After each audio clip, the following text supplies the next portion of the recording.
안녕하세요. 자, 오늘부터 여러분과 함께 확률과 통계를 공부하도록 하겠습니다. 확률과 통계를 공부하는 시점은 사람마다 다양할 텐데요. 우리는 일단은 개념 플러스 유형 교재를 사용할 것이고 개념편을 가지고 개념 공부를 하겠습니다. 항상 공부를 할 땐 공부의 목적을 잘 생각해 봐야겠죠. 우리가 이 책을 통해서 공부하는데 사실 목적은 크게 두 가지일 것 같습니다. 숫자가 자, 수능을 대비하는 학생이 있을 거고 또 내신을 대비하는 학생이 있겠죠. 대부분의 학교에서 확률과 통계를 이제 개설을 해놓고 또 학생들이 많이 수강을 하죠. 뭐 이과 학생도 듣고 문과 학생도 듣고 다양합니다. 물론 이제 무엇을 자기가 수강 신청하냐에 따라 다르겠지만 상대평가죠. 그렇기 때문에 아무래도 내신 경쟁이 좀 있을 겁니다. 근데 선생님 생각엔 이쯤 되면 이제 사실 상대평가냐 아니면 그냥 절대평가냐가 좀 무의미해질 수도 있어요. 사실 제대로 공부를 해서 제 학생 기준입니다. 공부를 하는 학생은 상대평가든 이제 절대평가든 좋은 등급을 받을 거고요. 달리 말하면 이 절대평가에서 1등급 맞을 수 있는, 그러니까 절대적인 점수를 확보할 수 있을 정도의 공부가 선행되지 않은 학생이 상대평가에서 좋은 점수를 받기는 어렵겠죠. 또 상대평가라서 공부를 한 거에 비해 점수가 잘 안 나오냐, 그러지 않다는 얘기를 하고 싶은 겁니다. 상대평가에서 성적이 잘 안 나왔다, 그럼 절대평가에서도 잘 안 나오지 않았을까, 선생님 이렇게 생각한다는 거고요. 수능을 대비하는 입장이면 이제 뭐 재수생도 포함되어 있을 수 있고 다양할 텐데 지금 2024년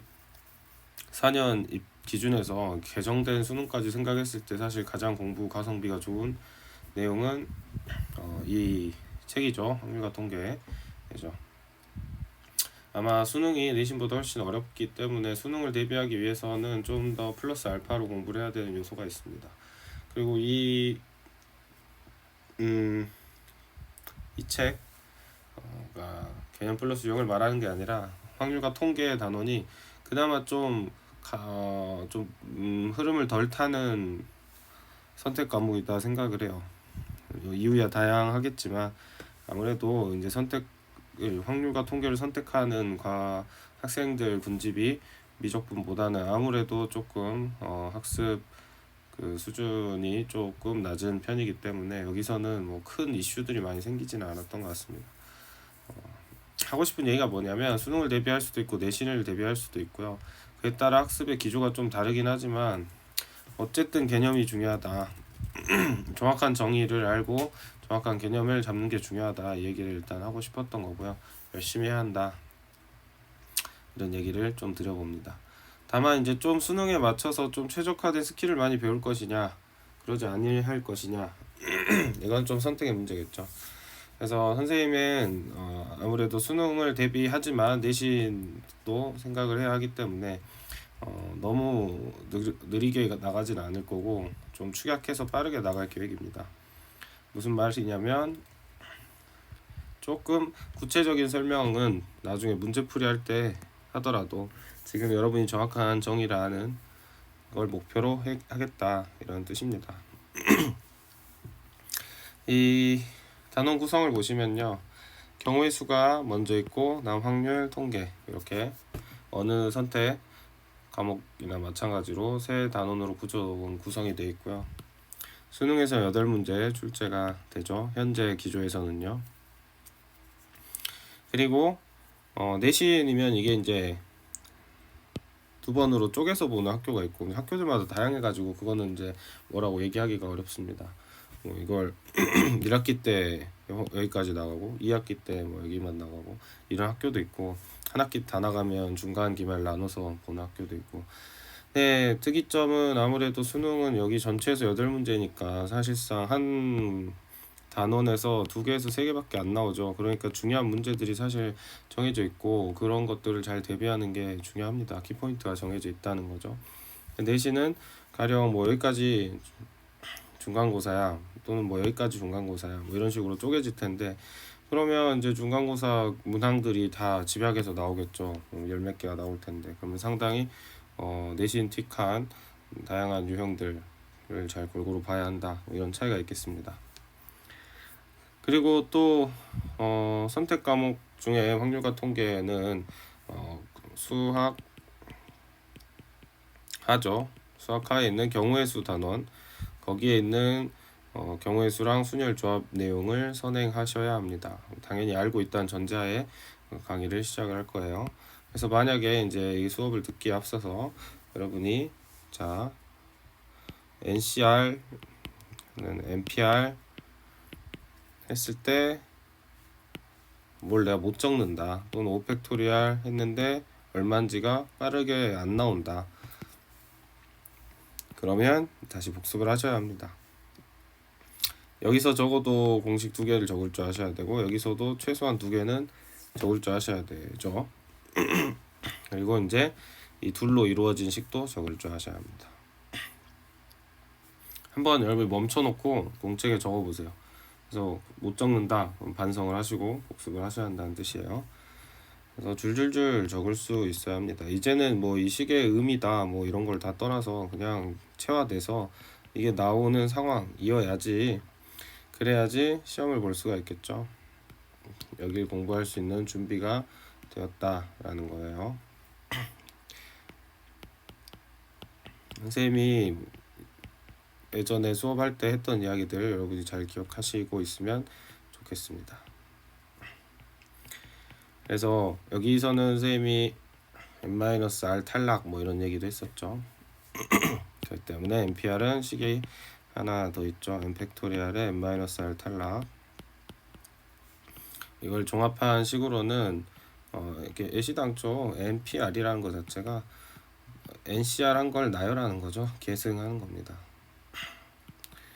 그래서 이 공식들 정도가 줄줄줄 나오는 전제하에, 그리고 분할에 대한 개념 정도가 여러분한테 있다라고 생각하고 수업을 진행하겠습니다. 달리 말해 이게 뭔 말인지 모르겠다면 아마 수업 따라가기가 어려울 거예요. 먼저 원순열에 대해서 배우겠습니다. 순열이 뭔지 아시죠?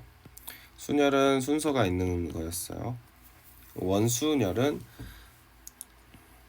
원으로 이루어진 순열이다. 대충 이렇게 생각하시면 되겠죠. 그래서 순열이 순서를 생각해서 나열하는 건데 그걸 원 형태로 나열해라.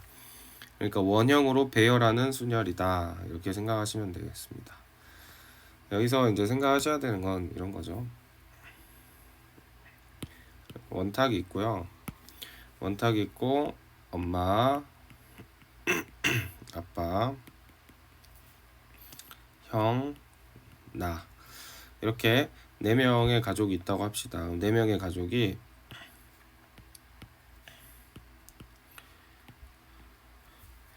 원탁에 둘러 앉을 거예요. 그런데 이 원탁이 있는 방은 하얀 벽지로 둘러싸여 있습니다. 그리고 문도 어딘지 알 수 없어요. 적절한 비유가 떠오르진 않지만 여러분이 알만한 게, 선생님 나이 때 드래곤볼을 보던 학생들은 뭐 정신과 시간의 방 이러면 알아먹었었는데 지금은 그런 예시가 잘 이해가 안 되겠죠. 어쨌든 여러분이 시간 위아래 동서남북이 전혀 구별이 안 되는 방에 원탁이 덩그러니 놓여 있다 생각해 보세요. 그러면은 엄마가 여기 앉고 아빠가 여기 앉고 형이 여기 앉고 내가 여기 앉을 수 있겠죠. 이런 식으로 사람을 앉혀보는 겁니다. 그런데 이 원탁이 있는 방은 좌우가 분간이 전혀 되지 않기 때문에 이 원탁을 뱅글뱅글 돌려도 사실 위치가 어딘지 알 수가 없습니다. 그러니까 엄마가 여기, 아빠가 여기, 형이 여기, 내가 여기 앉아 있는 상황을 생각을 해보시고, 먼저 엄마, 아빠, 형, 나. 이번에는 엄마가 여기, 아빠가 여기, 형이 여기, 내가 여기 이렇게 앉아 있는 상황을 생각을 해보면 전혀 구별할 수 없다는 거예요. 눈을 감았다 떠보면 구별할 수 없다. 왜요? 얘를 한 칸만 딱 돌리면 한 칸만 이렇게 딱 돌리면 이 엄마가 다시 일로 가죠. 나는 일로 오게 되고 형은 여기로, 아빠는 이렇게. 전혀 구별이 되지 않는다. 이런 게 이제 원순열의 특징이에요. 그래서 원순열은 특징적으로 반드시 중복이 발생하게 됩니다. 이해하시죠? 무슨 말인지? 그래서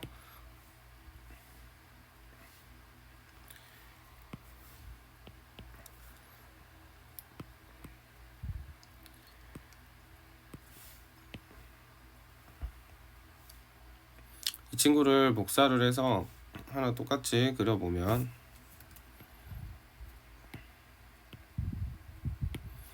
이 친구는 복사가 안 됐네요.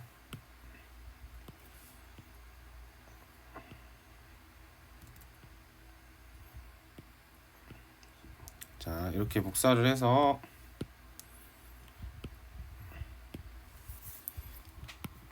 이번에는 아까 했던 예시를 한 번 더 예시를 들어보죠. 여기 엄마, 여기 아빠, 여기 형, 여기 나 이렇게 앉았습니다.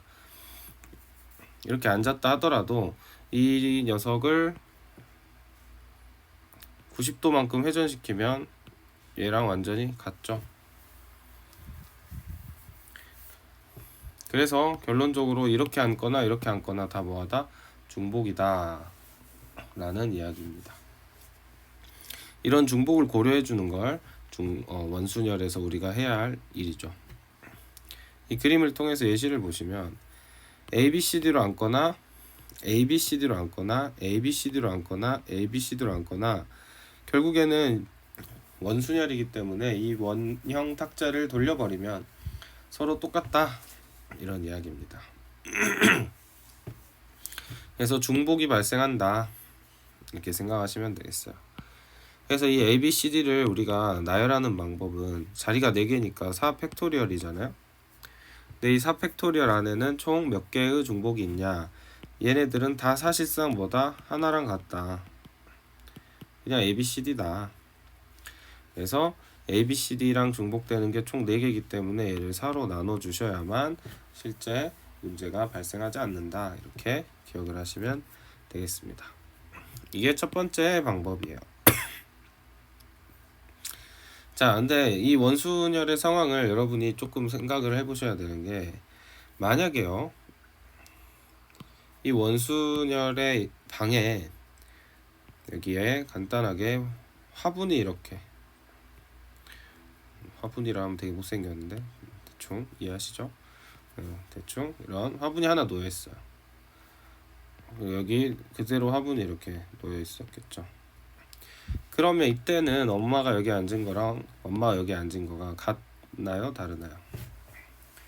이제는 다르죠. 이제는 얘를 돌려서 생각할 수가 없습니다. 물론 우리가 이제 원탁이 돈다라고 이렇게 아까 표현했으니까 여러분이 마치 이렇게 막 뱅글뱅글 돌 수 있다 생각할 수도 있겠는데, 그건 이제 여기 공간이 하얀 방이라고 했으니까 마치 도는 거랑 같다라고 이해를 여러분이 했으면 좋겠고, 이렇게 화분이 딱 고정되어 있는 순간 이제 더 이상 같은 공간이 아니게 되는 거죠. 엄마는 화분을 왼쪽에서 바라보다가 여기로 가면 어떻게 돼요? 오른쪽에서 바라보게 되죠. 엄연히 다른 자리가 되면서 이때 더 이상 원순열이 아니게 됩니다. 비슷한 예시를 들어볼까요? 이 방에 여기가 오션뷰라고 해보세요. 바다가 잘 보이는 뷰예요. 그러면 형은 이때 식사를 하면서 밖을 볼 수 있지만 엄마는 밖을 보지 못하겠죠. 그러면은 형이 엄마 여기 앉으세요 이렇게 양보를 할 수 있겠습니다. 근데 이번에는 마찬가지로 똑같이 여기에 오션뷰가 있었다고 할 때, 이때는 내가 뷰를 바라보고 있죠. 여기 아버지죠. 아빠가 지워졌는데 아빠는 뷰를 보지 못합니다. 그러니까 두 상황은 엄연히 다른 상황이다. 그러니까 원순열이 되려면 돌렸을 때 완벽하게 똑같은 상황이어야 한다 얘기를 하고 있는 거죠. 또 한 가지 예를 들어볼까요? 이번에는 여기에 사과가 이렇게 놓여있다 해보세요. 그러면 이때 이 둘은 서로 다른 상황이 됩니다. 왜냐? 이 사과는 엄마랑 나 사이에 있었죠. 근데 이번에 엄마랑 아빠 사이에 있죠. 그러니까 아무리 얘를 뭐 돌리네 뭐나 해도 이 사과 때문에 차이가 생기는 거예요. 그래서 여러분이 원순열을 잘 알아보시는 것도 중요한데 원순열이 아닌 상황도 잘 알아보셔야 합니다. 원탁이 있다고 다 원순열이 아니에요. 자, 그래서 공식은 다음과 같습니다. n 팩토리얼에 n으로 나눠주면 되고요. 그걸 우리가 n-1 팩토리얼이라고 합니다. 그래서 얘는 달리 말하면 3 팩토리얼이 되겠죠.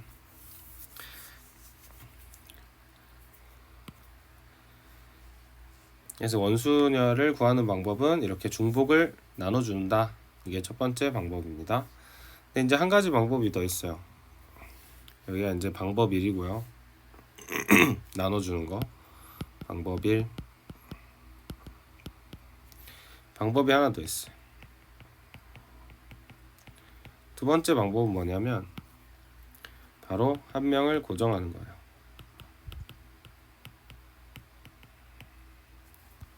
여기는 중복 나누기, 중복만큼 나눠주는 거고요. 이번에는 한 명을 고정하는 겁니다. 무슨 말이냐면 어르신을 공경하자 해서 어머니 자리는 여기로 딱 고정을 해버리는 거예요. 엄마 자리 고정. 그래서 엄마 자리를 고정했다라는 것은 엄마는 이제 더 이상 움직이지 않을 거다. 이렇게 생각을 하시는 거예요. 그래서 엄마가 먼저 도착해서 앉아서 기다리고 계시는 상황을 여러분이 상상을 해보세요. 식당에서.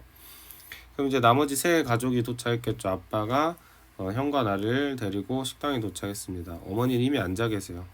자, 그러면 이 친구는 이제 더 이상 원순열이 아니죠. 아까도 말씀드렸다시피 이미 고정된 상황이잖아요.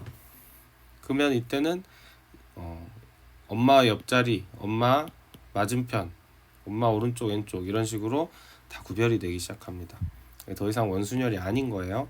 그래서 이 원순열이 아닌 상황에서 아빠랑 형이랑 나 이렇게 세 사람이 앉는 방법은 3팩토리얼이 되는 거죠. 자, 그럼 이 상황을 구별 지어서 보면 맨 처음에 한 명이 딱 n명 중에 한 명이 먼저 앉을 자리를 결정합니다. 그러니까 어머니가 처음에 딱 들어오셔서 네 자리 중에 한 자리를 고르셨겠죠. 만약에 n명으로 원순열을 했다 그러면 처음 사람이 n개 중에 하나를 고르는 거예요. nc1이죠. 그래서 그냥 이걸 n이라고 표현하겠습니다. 그리고 나머지 사람들 n-1명이 어떻게 하는 거죠? 이번에 팩토리얼 하는 거죠. 이렇게. 자, 그러면 여기에 어떤 모순이 생길까요? 여러분 한번 생각해 보세요. 찾으셨나요? 네. 앞에 내용을 잘 들었으면 방금 선생님 이야기에 모순됨을 느껴야 합니다. 근데 여러분이 충분히 생각해 보지 않고 그냥 끄덕끄덕만 하고 있었다면 방금 선생님이 한 낚시에 그냥 낚였을 거예요. 어디가 문제였냐 하면 바로 여기죠. 여기 색깔을 일부러 달리 썼습니다. 다시 어머니가 처음 오셨을 때 상황을 봅시다. 어머니가 왔을 때는 탁자가 다 비어있죠. 이 비어있는 탁자에 어머니는 그냥 앉으실 거예요. 그럼 엄마가 이 네 자리 중에 아무데나 앉으실 때 우리가 이걸 다 다르다 라고 하면 안 된다는 거예요. 어머니 입장에서는 여기 앉아도 여기 앉아도 여기 앉아도 다 똑같습니다. 왜요? 엄마 입장에서는 원순열이죠. 그럼 어디 앉더라도 엄마 입장에서는 돌리면 끝나잖아. 돌리면 항상 똑같잖아요. 어머니 입장에서는 그냥 탁자에 아무 자리에나 앉은 게 되지 구별이 가지 않습니다. 여러분 상상력을 좀 발휘해 보세요. 그래서 여기 그냥 1 이렇게 하셔야 합니다. 그래서 한 명은 고정할 때 반드시 n 하지 않게 조심하셔야 되고, 그리고 나서는 더 이상 원순열이 아니죠. 그러니까 나머지 사람들은 엄마가 마치 아까 사과처럼 역할을 해주는 거예요. 엄마 옆자리, 엄마 마주보는 자리, 엄마 왼쪽 뭐 이런 식으로. 그래서 n-1 팩토리얼 하면 된다. 결과는 같죠. 근데 생각하는 과정은 다릅니다. 그래서 여러분이 문제를 풀 땐 둘 중에 하나를 가지고 푸셔야 한다. 자, 보세요. 문제에서는 이제 뭐 그렇게 단순하게 나오진 않고요. 2학년 4명과 3학년 4명이 원탁에 이제 앉는다. 이제 8명이 원탁에 둘러 앉아야 한다라고 얘기하고 있습니다. 자, 그럼 8명이 원탁에 이제 둘러 앉아요. 어렵게 생각하지 마시고 첫 번째 방법은 뭐였죠? 8명이서 일단 앉아. 8팩토리얼. 근데 여기서 중복이 발생해 몇 개? 8개. 이렇게 풀어주는 거죠. 두 번째 방법은 뭐였나요? 자, 원탁에 일단 제일 먼저 오는 친구 한 명이 자리에 앉습니다. 이 한 명이 자리에 앉는 경우의 수는 몇 가지? 바로 한 가지라 했죠. 그리고 나머지 7명이 우르르 들어와서 이제 더 이상 원순열이 아니니까 7팩토리얼 이렇게 푸는 방법이 있겠습니다. 이제 학생들이 많이 하는 질문이 선생님 맨 처음에 앉는 학생은 8명 중에 1명이니까 8실 해야 되는 거 아닌가요? 그렇게 하면 안 되죠.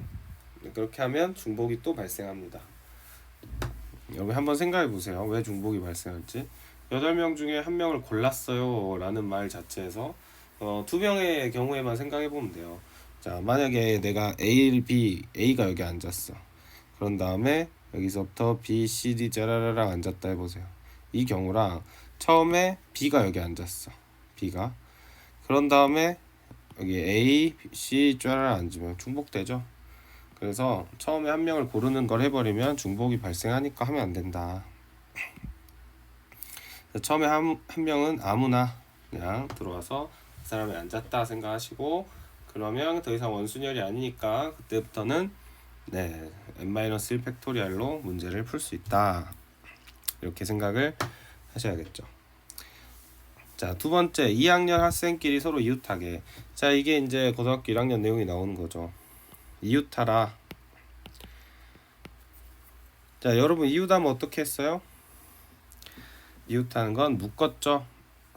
복습을 하셨어야 합니다. 그래서 한 뭉텅이로 묶으시고 여기에 이제 3학년 학생들 하나, 둘, 셋, 4명 이렇게 있죠. 사실상 5명인 것처럼 하고요. 마지막에 여기 안에서 4팩토리얼 해주셔야겠죠. 근데 원순열이니까 얘 또한 중복이 발생합니다. 그래서 처음에 5개지만 5팩토리얼에 5로 나눠주고요. 그 다음 마지막에 4팩토리얼 해주면 되겠죠. 그러니까 여기까지가 원순열이고 여기는 그 다음에 이 2학년 학생들, 이웃한 2학년 학생들끼리 자리 바꿔주는 걸 해줘야 할 겁니다. 자, 그 다음으로 또 많이 나오는 게 서로 이웃하지 않게 하는 경우죠. 이웃하지 않게 하려면 어떻게 해야 되나요? 일단 한 그룹을 안 치고 시작해야 되죠.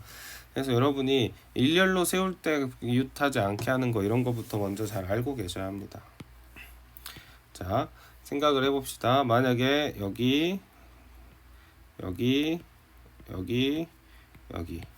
V자랑 이렇게 점자가 있죠. 그럼 V자 자리에 학생들이 먼저 앉으면 나머지 4명의 학생이 점에 앉으면 되겠죠. 이러면 서로 이웃하는 문제가 발생하지 않습니다. 그래서 처음에 이제 뭐 편하게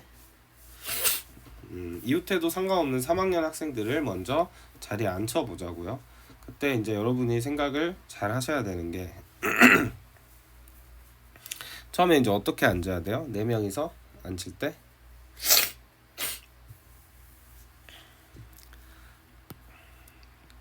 이렇게 4자리만 생각하면서 앉으면 되겠죠? 그때 원순열입니다. 원순열이니까 자 4팩토리얼 4로 나눠주고, 자 그때 이제 잘 생각해야 돼요. 이제 나머지 2학년들이 들어왔어요. 3학년 다 앉았습니다. 2학년들이 남은 점자리에 앉으려고 해야 돼요. 그러면 어떻게 되죠? 또 원순열이니까 4팩토리얼 나누기 4 맞죠? 이렇게 하면 틀린다. 틀렸어요. 자, 아까 쌤이 강조했던 걸 괜히 강조한 게 아닙니다. 지금 이 V자 자리에는 3학년들이 다 앉아있죠. 자, 그럼 여러분 더 이상 얘는 원순열인가요? 아니죠. 3학년 중에 날씬한 사람도 있고 뚱뚱한 사람도 있고, 그러면 이 자리에 앉는 것보다 이 자리가 널널하겠죠. 무조건 중복이 발생할 수 없는 상황입니다. 더 이상 원순열이 아니에요. 그러니까 이때는 어떻게 해야 돼요? 그냥 4팩토리얼 해줘야 한다는 거예요. 중요합니다. 지금 아까 그러니까 선생님이 설명했던 상황을 잘 생각을 하셔야 돼요. 화분, 뭐 창가 이런 걸. 그래서 뭔가 오염되는 순간 더 이상 원순열이 아니에요. 처음 순간만 원순열인 겁니다. 자, 그 다음에 이제 A, B를 마주 앉혀 봅시다. A, B를 마주 앉아요. 그럼 A, B가 먼저 딱 들어와서 A, B 이렇게 마주 앉았다는 거죠. 자, 이 경우의 수가 몇 가지인가요? A, B가 마주 앉을 경우의 수는 생각해 보셨나요? 바로 한 가지입니다. 이게 아까 어머니가 혼자 들어오셔서 먼저 앉아 기다리시는 경우랑 똑같아요. 선생님, 얘네 둘이 자리 바꿀 수 있잖아요. 그래서 상상을 해보세요. 여러분, A, B가 서로 자리를 바꿉니다. 과연 구별이 될까요? 구별이 되지 않죠. 왜? 여기는 하얀 방이라니까요. 하얀 방. A가 여기 앉았는지 A가 여기 앉았는지 구별할 방법이 없어요. 일단 둘이 마주보고 앉으면 얘네가 여기 앉든 아니면 여기 앉든 할 수가 없습니다. 다 하나밖에 아닌 거죠. 그래서 이건 유일한 경우 하나다. 이런 부분에 대한 납득이 가기 시작해야 여기 있는 문제들이 풀리기 시작해요. 절대 외우시면 안 되고 남한테 설득 설명할 수 있어야 합니다. 이 선생님의 설명이 부족해서 여러분이 만약에 납득이 안 갔다면 선생님한테 질문을 하고 선생님하고 토론하고 친구들하고 토론해서 어떻게든 납득을 하셔야 돼요. 여러분 잘 생각하셔야 되는 게 이제는 외우는 게 큰 의미가 없습니다. 정말로. 정말 외워가지고 할 수 있는 데 한계가 이제 찾아왔다 생각하시면 돼요. 이건 선생님의 철학이기도 하고요. 여러분이 그냥 덮어놓고 외울수록 힘들어집니다. 이제 절대 그렇게 하지 마시고 남한테 좀 어려운 건 놔두더라도 쉬운 것부터서라도 완벽하게 설명할 수 있어야 한다는 마인드로 공부를 하셨으면 좋겠어요. 여러분이 자꾸 친구한테도 설명해보고 혼잣말로도 설명해보고 또 부모님한테도 설명해보고 그러면서 자기 입으로 설명할 수 있는 상황을 만드세요. 자, 그래서 A, B가 처음에 마주보고 앉을 수 있는 경우의 수는 한 가지라고 했습니다. 하나예요. 자, 그리고 이제 나머지 6명이 들어오죠. 그럼 6명 입장에서는 이제 자리가 6개 남았는데 이때 6팩토리얼 그리고 중복 피해주자 이렇게 하면 틀리죠?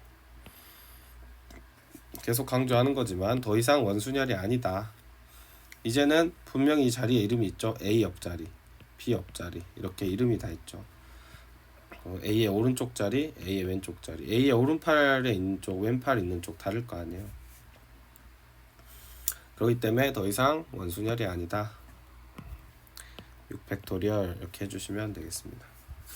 그래서 이 필수예제 1번을 완벽하게 설명할 수 있으면 원순열에 대한 기본 개념은 여러분이 소화를 하신 거다 라고 생각하실 수 있겠어요. 자, 이 원순열 문제가 이렇게 원으로만 나오면 좋은데 실제로는 원으로만 나오지는 않고요. 어떻게 삼각형이나 아니면 직각 사각형 이런 식으로 시험에 나옵니다. 그럼 자리를 이렇게 배치를 해요. 이런 식으로 8개짜리. 자, 그럼 이때는 어떻게 푸는 게 좋냐면 우리가 방법이 두 가지가 있었잖아요. 첫 번째 중복 나누기, 두 번째 한 명 고정하기. 이때는 이제 한 명 고정하기가 훨씬 나았습니다. 자, 여러분 이제 할머니 할아버지까지 모시고 6명의 가족이 식사를 하러 왔어요. 그러면은 할아버지가 먼저 딱 들어오셨습니다.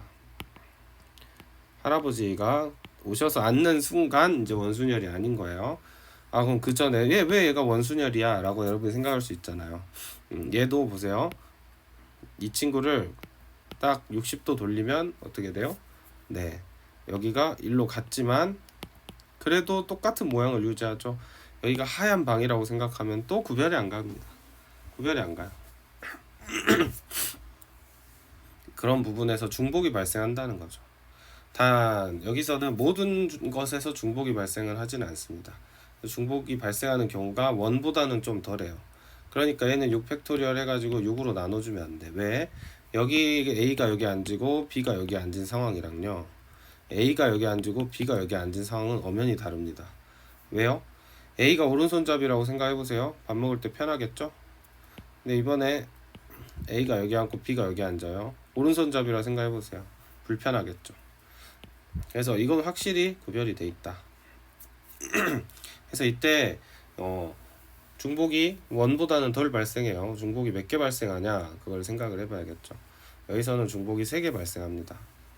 그래서 A가 여기 앉았다 했을 때 오른손으로 모서리를 쓱쓱 만질 수 있는, 또 오른손잡이로서 밥 먹을 때 불편함이 없는 장소가 여기 4번이랑 6번 3개죠. 중복이 3개씩 발생하거든요. 생각을 해보시고 문제를 풀 때는 한 명 앉아서 원순위를 아니게 만드는 게 좋습니다. 고정하는 방식으로.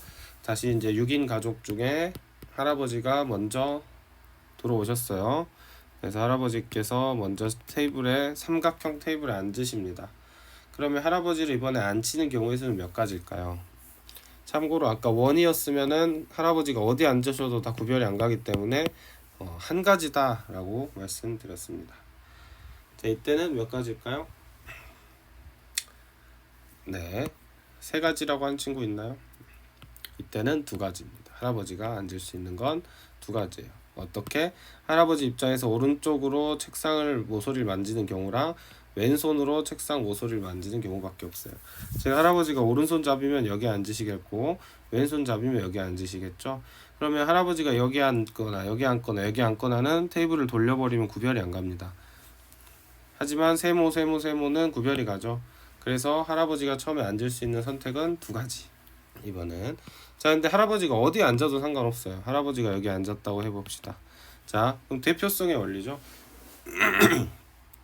선생님이랑 배운 학생은 이제 대표성의 원리가 뭔지 잘 알 텐데, 할아버지가 1번에 앉을 수도 있고 2번에 앉을 수도 있는데, 우리는 이게 완벽하게 경우의 수에 그 뒤에 나오는 격이 같고 곱법칙이 성립하죠. 할아버지가 여기 앉았을 때 그 상황과 여기 앉았을 때 상황의 개수가 똑같다는 거예요. 그럴 경우에는 할아버지가 한 곳에 앉은 경우만 생각을 하겠다.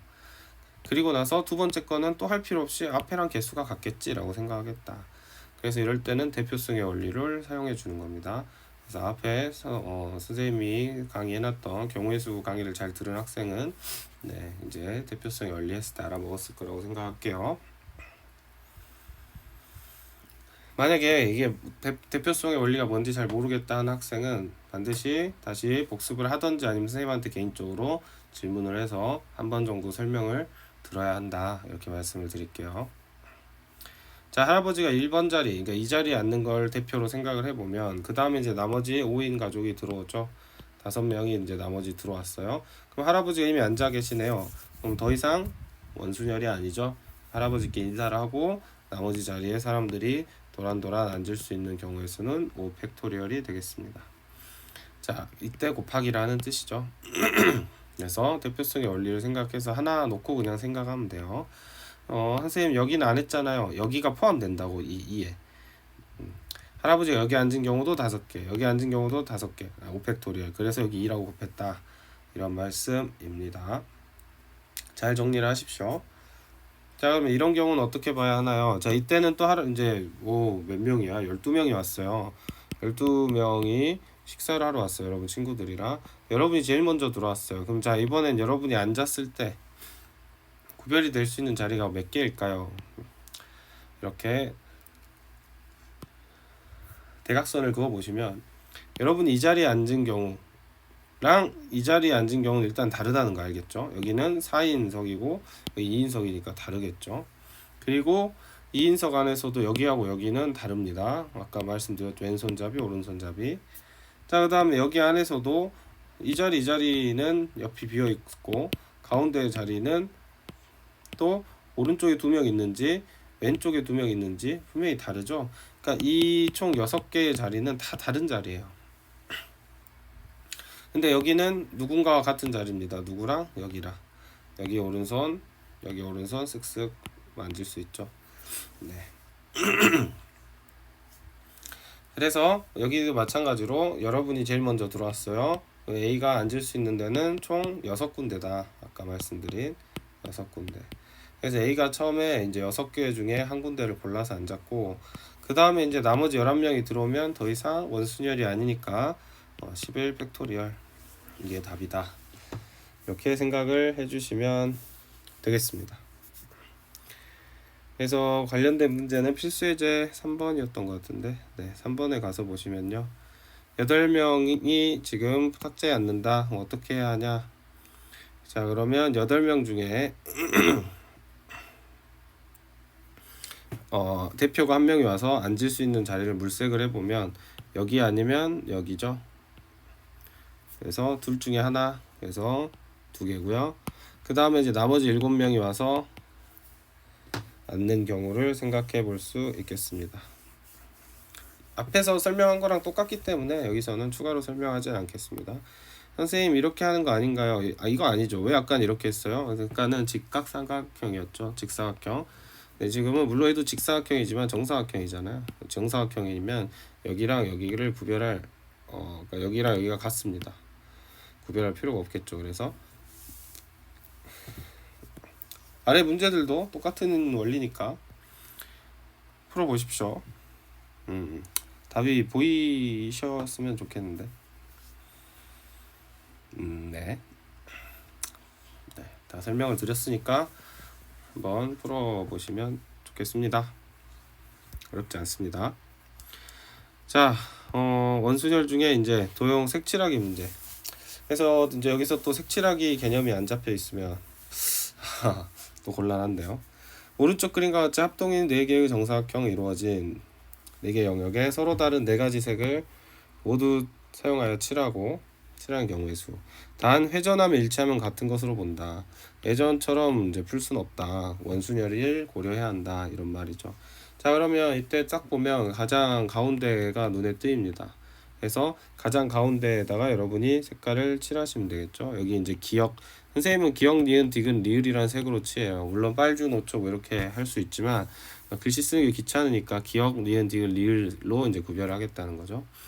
자, 그럼 여기 선생님이 기역을 칠했지만 이게 대표성의 원리라는 거죠. 여기에 내가 기역이라고 썼지만 사실 총 4개의 멀티버스가 있는 겁니다. 그러니까 여기에 니은이 칠해진 것도 있고 디귿이 칠해진 것도 있고 리을이 칠해진 것도 있는 거죠. 단 이 4가지 경우가 나 여기서 계산한 개수랑 다 똑같기 때문에 하나만 하고 마지막에 4를 곱해주겠다 이런 의미입니다. 괜찮나요? 그 다음 자, 여기다가 선생님이 이제 니은을 칠할 거예요. 기역을 칠했으니까 한 여격에 하나씩만 칠하라고 했죠. 그럼 여기다 니은을 내가 딱 칠할 거예요. 그럼 니은을 칠할 수 있는 경우의 수는 몇 가지? 3가지. 그 다음 디귿 칠할 수 있는 경우의 수는 2가지. 자, 여기에 니은에 뭐가 들어있다는 뜻이에요? 니은 말고 디귿, 리을이 들어있는 거죠. 수용도로 생각해보면 여기서도 또 계속 경우의 수가 쪼개지는 건데 대표적으로 하나만 적겠다는 거예요. 디귿도 마찬가지고. 그럼 여기 리을이 한 가지 이렇게 있죠. 자, 문제는 뭔가요? 문제는 이렇게 칠했을 때 여기에 니은, 디귿, 리을 칠한 것도 있겠지만 여기에 니은, 여기에 디귿, 여기에 리을 칠한 것도 있고 여기에 니은, 여기에 디귿, 여기에 리을 칠한 것도 있겠죠. 즉 여기는 원순열이에요. 겉은. 그러니까 여긴 중복이 발생합니다. 그래서 반드시 어떻게 해줘야 되냐면 지금 4 곱하기 3, 2, 1 했지만 마지막에 중복을 나눠줘야 되는데 그 중복이 몇 개예요? 지금 3개씩 중복이 생길 것이다. 3개씩 중복이 생겨있죠. 원순열이니까요. 그래서 배제하고 나면 답은 8가지 이렇게 푸는 거예요. 그러니까 색칠하기랑 섞여 있으니까 조금 어렵고 여러분이 까다롭다고 느끼실 수 있겠죠. 한번 잘 생각을 해보시면 좋겠습니다. 나머지도 똑같죠. 근데 이제 여기 칠할 때 우리 분명히 조심했던 거 기억나나요? 하나도 기억이 안 나나? 그래서 여러분이 좀 복습을 해보시고 좀 칠하는 연습을 해보시면 다음 시간에 여기는 이 문제는 선생님이 한번 풀어드리도록 하겠습니다. 여기 있는 것들은 3개 다 풀어보도록 하죠. 일단은 여러분이 먼저 풀어보시고 다음 강의에서 보도록 하겠습니다. 3-1, 2, 3은 다 설명했으니까 근데 색칠하기만 여러분이 내가 선생님 생각에는 여러분이 개념만 복습 빠르게 하고 넘어왔을 수도 있으니까 여기는 좀 잘 모를 수 있어요. 그럼 어떻게 하냐면 선생님이 경순조, 경우의 수, 순열 조합 강의 여러분한테 보내드린 것 중에서 잘 보시면 색칠하기만 다시 한번 설명해 놓은 짧은 강의가 있습니다. 그거라도 다시 들어보고 아 이렇게 했었던 거지 라는 걸 공부하고 와서 보시는 게 나을 거예요. 어차피 여러분이 두세 번 듣지 않잖아요. 그러니까 선생님이 지금 이걸 바로 풀어버리면 여러분 그냥 보고 또 뭐지? 에이 모르겠다 어렵네 하고 넘어가 버릴 것 같아. 그러니까 여기서 끊겠습니다. 강의는 여러분이 반드시 복습하시고 다시 한번 확인하시고 이렇게 하시면 좋을 것 같아요. 수고하셨습니다.